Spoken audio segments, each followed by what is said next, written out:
Testing.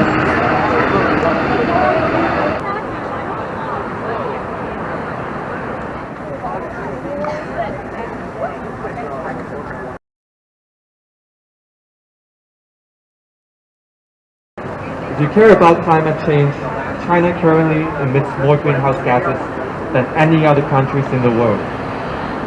As world leaders are trying to move the target to be carbon neutral to 2050, China refuses.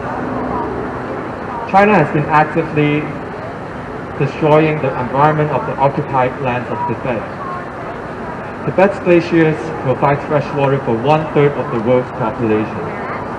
And China's hydro damming and mineral extraction is causing a rise in temperature in Tibet to be 3 times faster than the rest of the world.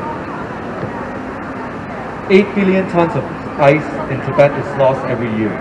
If you think we should prioritize economic advancements, China is the world's biggest intellectual property thief. The FBI has over 1,000 intellectual property theft cases open regarding China. And those thefts are costing the US more than $500 billion every year. If you're in the fight for LGBT rights, then you should join us. China has the largest LGBT population in the world. And although legal persecution was repealed in 1997, systematic discrimination against LGBT population still exists. Transgenders are still categorized as a mental disorder, and homosexuality is considered a disorder that should be treated by sexual orientation conversion efforts. So if you are fighting for LGBT rights, join us in our fight against the CCP. If freedom of religion is on the top of your priorities, listen. Monks and followers of His Holiness are constantly persecuted in Tibet. Uyghur and Turkic Muslims are kept in concentration camps for practicing their religion. Christians in China are deemed to disrupt public order and face severe monitoring and persecution.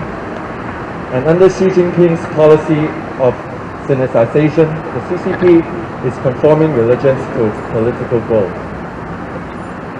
What I'm trying to say is that China's long arms extend beyond the borders of China, Hong Kong, Taiwan, Tibet, and East Turkestan. Hong Kongers learned the hard way that China's promises cannot be trusted. We're all here fighting for a world where genocide will never be ignored. We're all here fighting for the existence of our identities and our cultures. We're all here because above the celebration and the patriotic joy, we hear the moans and the cries of millions of people in China. Now, in the midst of all chaos that has characterized the past few years, pandemic, police brutality, the face of all hatred and uncertainty, we're all peace Tibet now more than ever. Tibetan ideals of compassion, of non-violence, of love, of acceptance. Tibet needs the world. Tibetans in Tibet are burning their bodies, screaming for our attention and our action.